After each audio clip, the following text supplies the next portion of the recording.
Anderson heaving one down the sideline, and he's got Cass Allen over the top. Big side, down the sideline. Touchdown. His signature move and his signature performance. Allen, big ball one more time. 58 yards this time. You're listening to the Bruin Bible. This is your host, Will Decker, bringing you UCLA football content all throughout the year for LA Football Network. What's up, Bruin Bible listeners? This is your host, Will Decker. Wanted to reach out and say thank you guys for all the listens, all the love. We see it on social media. We see it on YouTube. It has been sensational. And we want to encourage you guys, if you guys are enjoying the podcast and liking it, that you guys subscribe and like it, whether it's on YouTube on our UCLA LAFB channel or the Bruin Bible, to subscribe either through Spotify, Apple Podcasts, however you guys listen and react to it, because it's going to allow us to do much greater things in the future. We're creators. We want to be giving the best Bruins content to all of our UCLA listeners. And the only way we can do that is if we have a fan base that is locked in and helping us out. So we appreciate you guys. We love you guys.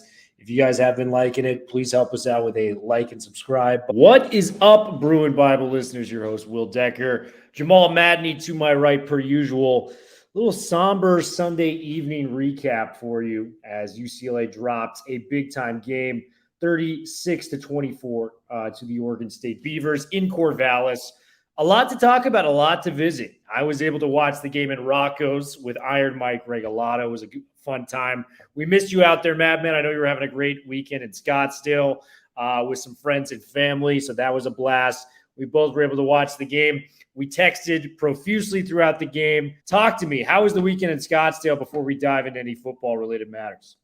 Yeah, Will, I mean, it was a great time in Scottsdale with some friends and, old friends catching up with kids now. And so just Airbnb'd a nice house and dove into the pool and played some pool volleyball and had the grill going and, fire pits in the evenings with some s'mores and board games and all that great stuff. And then, of course, it was sort of wire-to-wire college football on in the outdoor TV there. They had a really nice setup in that Airbnb and was glued. I was cross-eyed, basically. I mean, one eye on the television and then one eye, I had to give time to my wife and her friends, so this is what happens, Will. Once you get married, then you got to have two different eyeballs in two different locations. So, but excited to have both eyeballs in one location to be able to talk UCLA football for the first time all weekend. So, yeah, man, keep your eyes up here, man. I'm right here. Big weekend for the Pac-12 before we dive into it. Washington-Oregon game may have been the game within the Pac of the year. I mean, such a fun one. USC goes down, which, I mean, we're the Bruin Bible. We love to see that. Notre Dame just absolutely beat the crap out of them. But going back to the UCLA game, I think the place – we could start on a lot of places, but I think for me, we got to go with Dante Moore and just the performance he had. This was my fear. We had started at the beginning of the season. We picked our quarterbacks on who we wanted to go with. I went Garbers because I'm like, he's a freshman. I don't want to make mistakes. And you saw the early returns where it looked like he was ahead of schedule when it came to developing in a lot of different ways. But since he has entered Pac-12 play, Madman, he has completed only 45% of his passes on 112 attempts, 6 interceptions. And it's a crazy stat. He has two crazy ones when it comes to interceptions. He has thrown an interception on the first drive in 3 straight games and has also thrown a pick 6 in 3 straight games. 2 fumbles in the meantime with that, including that costly one against Utah. Where do we stand on Dante Moore? Because I think for me personally, the third interception, the pick 6, right before half, and I know Schlee got hurt, shortly after that or wherever it may be, but I was going, we have to make a change. The leash for 3 interceptions in a first half, maybe outside of the reigning Heisman winner who did it himself this weekend in Caleb Williams, I think that's kind of the only person that can really survive that. And Dante Moore was trotted back out there with ease. What are your thoughts on should they have kept Dante Moore in there and his overall performance when it comes to Pac-12 play and how it's dropped a little bit off the cliff? Yeah, Will, I mean, just a really tough situation to start this game. I mean, it felt like deja vu all over again, and hopefully our listeners will get a chance to see my article up tomorrow morning on the game recap where we sort of really get into it. But yet again, this is the third straight week where we open with interceptions behind the 8 ball. You mentioned it, 3 consecutive pick sixes, 3 consecutive first drive interceptions. And I think there's a couple of different ways to dissect this. One is there's a conversation around after the first 2 games, should UCLA have been so pass-oriented the first couple of drives, especially being on the road? So there's one element about Dante, his freshman mistakes, still the speed of the game feeling too fast. But then there's also kind of an argument to say, well, you knew that for the first 2 weeks. This is a road game, just as tough an environment as Utah, a better team than Utah, because defensively they're every bit Utah is, and they've got really good quarterback play right now.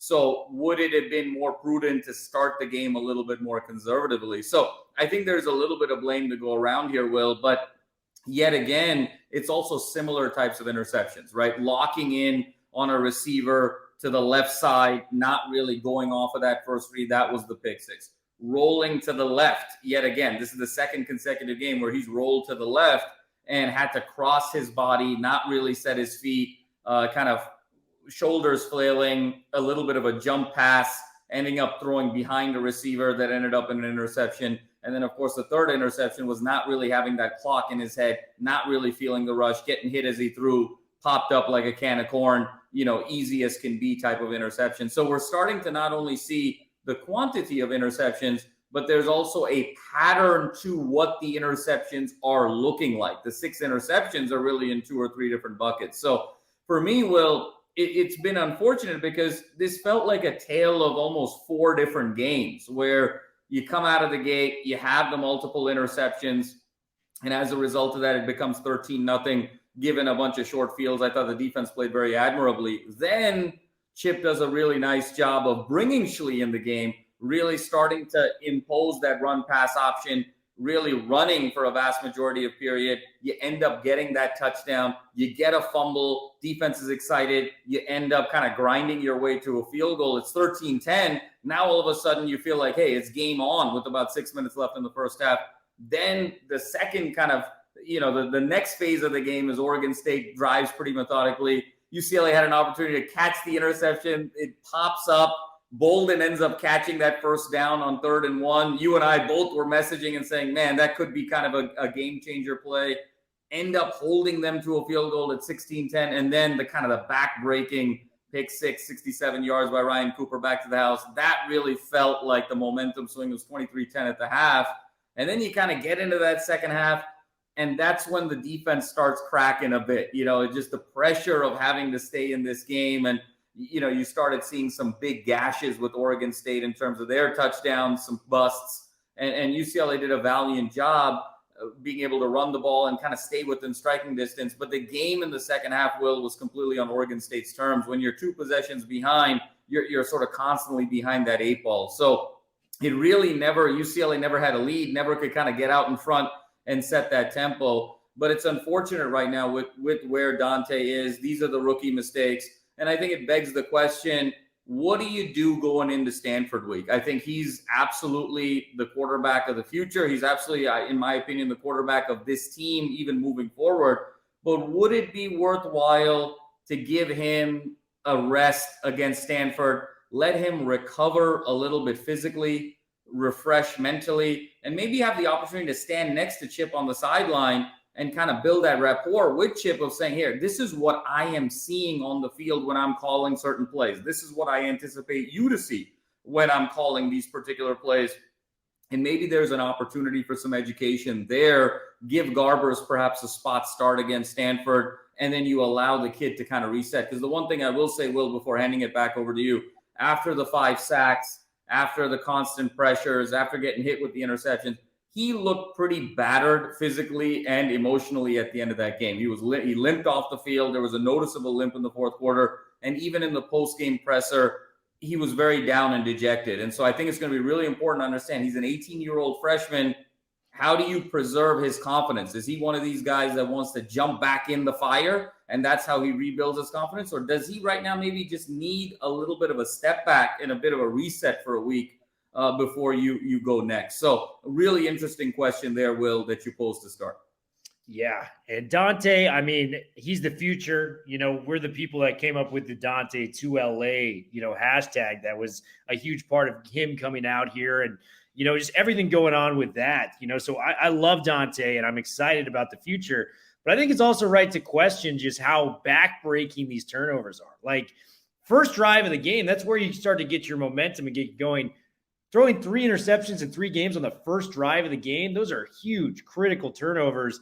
And then, I mean, it goes without saying, the pick sixes are just absolute backbreakers. And not all turnovers are created equal. We called the Matt Stafford, for the Rams, when he'll throw an air punt, we'll call it, where it just kind of goes 40 yards in the air and the other team gets it at the 30 or the 25-yard line. Not really, you never want to turn the ball over, but it's very much less consequential than what, these Dante turnovers are. So there's just a lot of backbreaking mistakes. He's going to clean it up. He's going to be really good when he figures it out. But I think I actually have more issue with Chip Kelly, this year. I've been a Chip defender. This.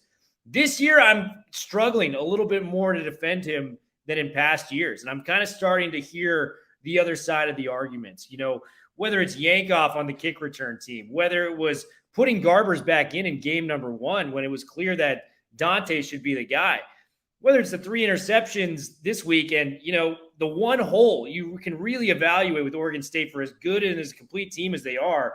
I want to really emphasize this point. This team could easily be the Pac-12 champions, given what we saw this weekend. I think they're very talented. But the one hole that they have on their team is their run defense. And we did not run the ball to start the game, nor did we do much of that in the first half, they gave up 261 yards on the ground to a Cal team. What do you think they could do against a Chip Kelly team, man? So it was very confusing. We had the backs. Another point I'd like to make is, why didn't we give Keegan Jones the ball more? Seems like every time that guy touched the ball the last 2 weeks in these small spurts, we're not seeing enough.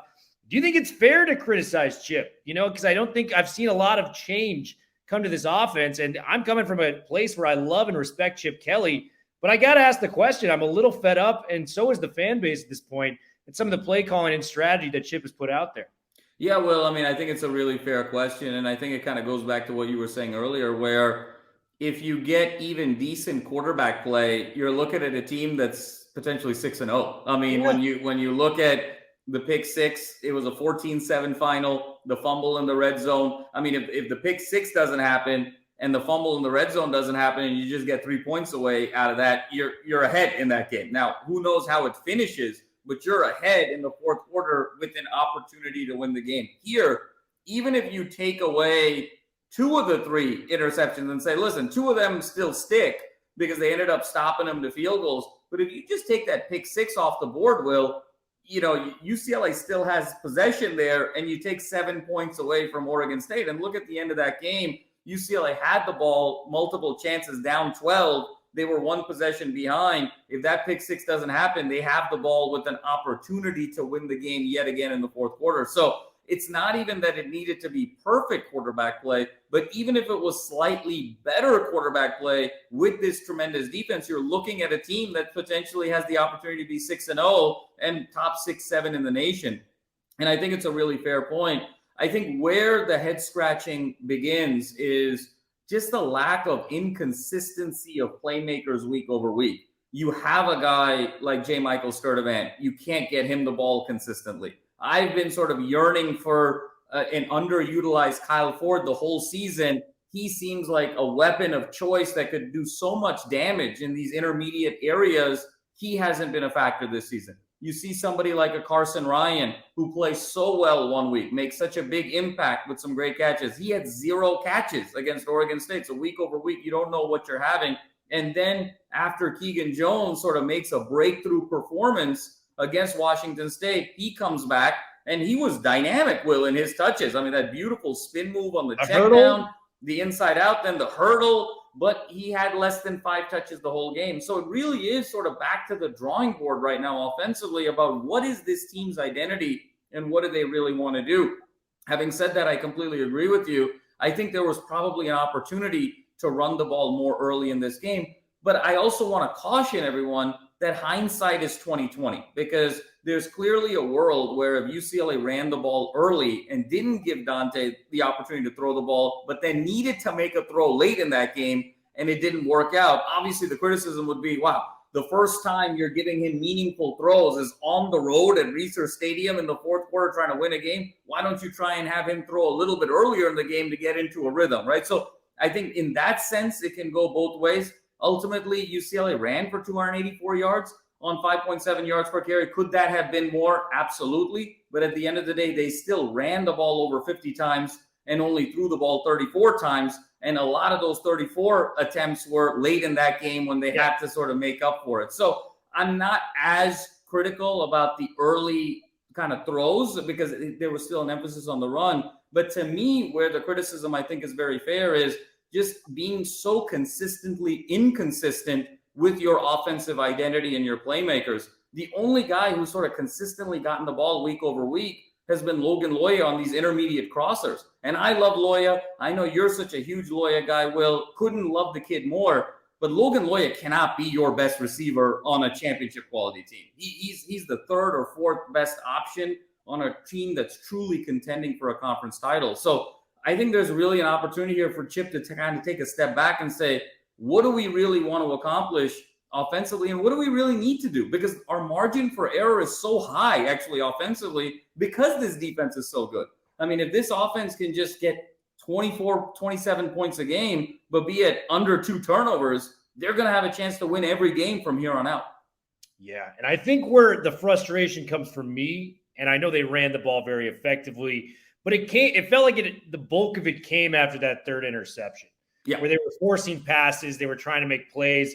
Like, we all know Chip Kelly as the run guru. That's his identity, and I feel like he's tried to change it. I mean, Dante Moore, a young kid like this, having 112 attempts in 3 games, that just seems like too much to me. Yeah. And they're not making his job easier. Your job as a coach, as an offensive genius, I'm still going to call him that, even though I haven't seen it for the last 3 games, is to make his job easier. And I don't think he's effectively done that to him. And granted, a huge portion of this, I think, falls on the offensive line play. And, you know, out of 132 teams, UCLA ranks number 12 now in the most sacks allowed from an offensive line unit. It's been 17 in the last 3 games alone. So he has been sacked at will. And a lot of those plays, I mean, we've seen it. He's had 3 or 4 guys in his face, just gets the ball out in time. So a lot of it has been the pressure, but stick to your identity, you know, and I think you mentioned this in terms of finding identity and playmakers. Get Sturdivant the ball.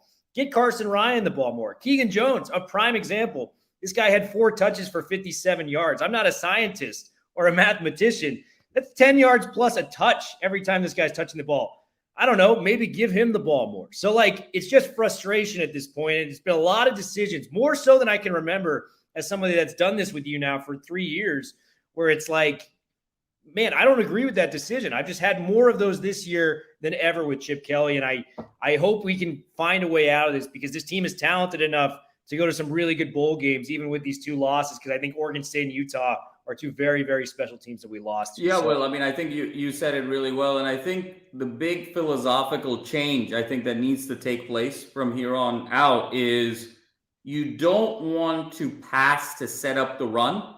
You want to run to set up the pass. And I think that that's got to be sort of the ethos moving forward here, where run the ball early and often, let someone prove that they can stop it, let them bring extra people in the box, make that box heavier, and then that now opens up space for your playmakers on the outside. And even if your line can't hold a heavier box, it gives you an opportunity to kind of spread out a little bit more and just get the ball out of your hands quicker. Put your playmakers in space. Put Sturdivant in a 3-on-3 situation on the outside. Put Keegan Jones on a 2-on-2 situation on the outside.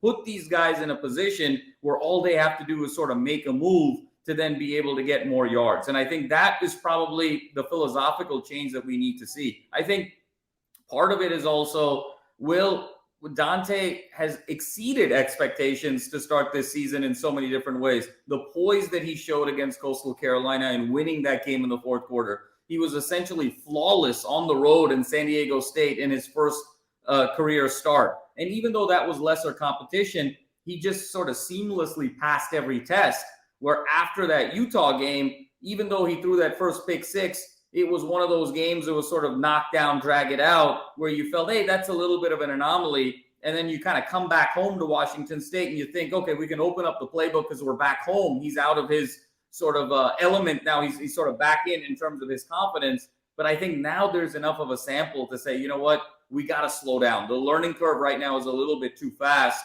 Let's run in order to set up the pass.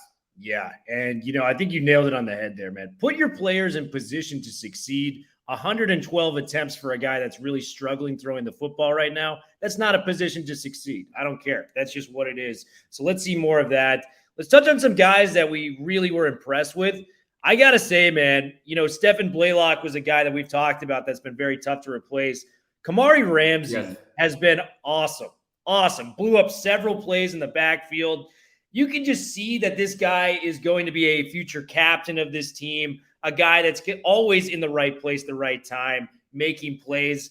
8 total tackles, was tied for the lead on the team with Oladejo. Tackle and a half for loss. That actually led the team. What have you seen from Ramsey? Because I'm so impressed by what this young safety is doing in his first year of. Absolutely, Will. I think that you hit it on the head in terms of the mind. I think the way he's seeing the game right now and how he's anticipating whether he needs to sort of dive in to the line of scrimmage to stop the run, whether he needs to sort of retreat back both vertically or horizontally, recognizing what plays are being run, where the motions are. He is starting to really exude an intelligence on the field of really being that captain in the secondary. And we've been waiting for it. We were saying, who's going to be that Stephen Blaylock? Who's going to be that captain of the secondary to put these guys in the right position? I think it's Kamari Ramsey. Leave it to a kid who had to decide between Stanford and UCLA to be the brains in the secondary back there. And Ramsey has certainly delivered. This is what you want to see. I think physically, he is sort of the prototypical defensive back safety. And now when you sort of look at his intelligence, his ability to read the defenses, I was so impressed with him. There were some plays there, Will, where if Ramsey doesn't make that play, I mean, a Fenwick, a Martinez, they're ripping off big runs there. I mean, there were some plays. There were about a handful of plays that he made in that game that were either a loss at the line of scrimmage or a very minimal game where if he doesn't make that play, those are 15-plus yard runs and kind of completely change the complexion of that particular drive. So I thought he was instrumental, and hopefully he only grows from here in terms of his role on the team, his voice on the team, his leadership, and his productivity. Yeah, and if we can get, Dante kind of going back to his game that we saw earlier in the year, I think like these two guys leading the way for UCLA in the future are two awesome dudes to have going forward. Let's talk about another positive, man. I thought Carson Steele was going to have some moments in a Bruins uniform. I was excited about him, but I got to tip my cap. He is way better than I thought he would be, even after his very productive, I believe it was like 1,500 plus yards rushing at Ball State. Turns in another 100-yard performance at the touchdown late to kind of make things a little closer for UCLA. Talk to me about Steele, because I think he's kind of pulled away from the pack as the go-to running back, after these back-to-back insane performances at the tailback position. Well, I mean, he's just shown a remarkable durability for a tailback of this day and age. I mean, you talk about the 112 pass attempts for Dante in 3 games and what an exceptional usage rate that is. Carson Steele's 52 carries the last 2 games. Oh. I mean, 30 followed by the 22. I mean, it's remarkable. He's averaging 26 carries the last 2 games. This is owed back to 90s Big Ten football here. I mean, this is not usage that we recall seeing in college football, certainly the last 7, 8, 9 years. And so the fact that he has been able to go play over play, not take the pounding, and oh, by the way, Will, over those 52 carries, not a single fumble. He's been so secure with the ball, done an outstanding job, over 5 yards a carry. He was at 30 carries for 140 yards. So he was right at about, 4.6 yards per carry in that game, 5 yards per carry in this game. So he's not busting these huge runs, but he's giving you consistent yardage, carry over carry. And there's a stability there. It's going to be 2nd and 6. It's going to be 3rd and 3. And he's really been the anchor of this offense upon which everything needs to be built. I've been really impressed with Steele. And I think complementing Steele with Keegan Jones's home run ability, with TJ Harden's shiftiness, I think is going to be really paramount. But I also think Chip's going to need to be mindful now these next few games against some maybe lesser teams where he's going to have to keep Carson Steele fresh for some of these bigger games down the stretch. 2 games in particular for me, Will, at Arizona, at USC. Steele is going to have to be in that 25 carry area. So I'm looking for some of these other guys to kind of pick up the slack to keep Steele fresh down the line. But I just love his durability. I love the way he runs inside the tackles, his physicality. He finishes every run, and he's just hungry for more. And give me some more Carson Steele. Carson Steele is fun to watch, man. The term battering ram just comes to mind when he goes through the offensive line for a 3 to 4 yard gain. He's knocking defenders on their ass every time he gets in there. Just other shout outs. I thought how the defense started the game was very admirable. I mean, basically when you added up Dante and the turnovers, they basically, the first 6 points they had, they were in the red zone essentially, or at least close to it. And to force 2 field goals against a very prevalent offense in Oregon State, I thought that was a very admirable job to keep that a 1-score game when it easily could have been 2 touchdowns and we're just done immediately. Obviously, the pick 6 at the end hurts, but the defense in the first half I thought played outstanding. I think as they realized they didn't really have a fighting chance, these different plays, the Jack Velling catch over 3 defenders, the wide open touchdowns to, different wideouts from Oregon State, just made it very difficult. You know what I mean? So it was a tough scenario, but I want to give a shout out to them.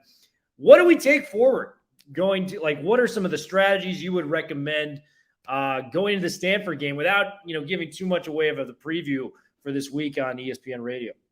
Well, I think there's a couple things, and I'm going to mention this in more detail in some of my writing this week.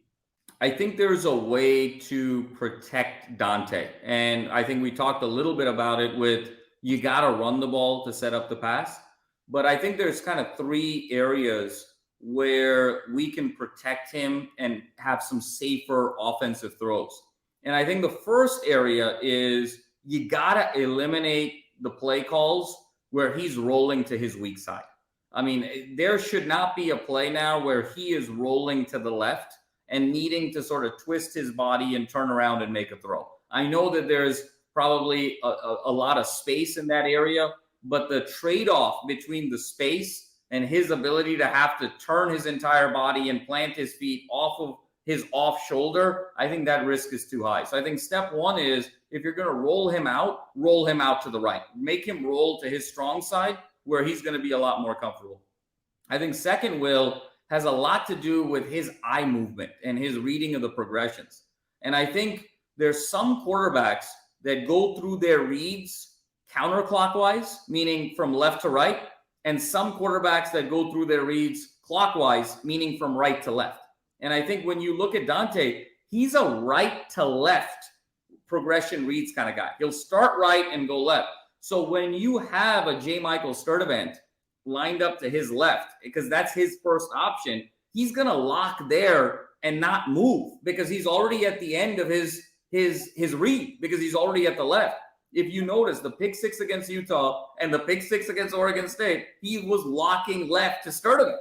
So what I would do is subtly, I would start putting Sturdivant to the right of Dante, where he starts his read with Sturdivant on the right and then is able to make his progression in a more counterclockwise fashion. So that's number 2. And then number 3, Will, I think we've been clamoring for it a lot, is it's got to be 2 reads and out. It's got to be 1 read, 2 reads, and you're either throwing the ball away or you're rolling out to sort of run out of bounds or end the play. And I think that's, if he can do those 3 things in terms of, protecting his strong side, making sure that Sturdivant's on his right and he can kind of go through his read smartly and get the clock in his head working, then all of a sudden you're limiting the mistakes through the passing game to the degree that you've had it the last few weeks. And then when you complement that with your run game, now you become a very formidable team with that defense. So those are, I think, the subtleties that I'm going to be looking for this week against Stanford and beyond. Yeah, and make sure, you guys are tuning in to not only the podcast, but all the rest of the games. I know it's been a tough couple of games with the Utah game itself and the Oregon State, but still a long season left to go. 9-10 wins is still very much in the realm of possibility. This Oregon State team, guys, I would not be shocked if they won the entire conference at the end of it. They're that complete of a football team. Madman, great to see you as always. Love doing this. We're going to have another show later in the week to talk about Stanford, UCLA, maybe have some guests on. Maybe it's just us solo. You guys tell us. Madman, let's watch the game this weekend. I think we're yes, sir. Absolutely. So yes, I am excited for that. You guys let us know where to watch. We watched at Rocco's this past weekend. Maybe we run it back there. Maybe we go someplace else. But we are down to watch with the Bruin Bible faithful as well. Much love, guys. Great talking with you guys as always. And go Bruins.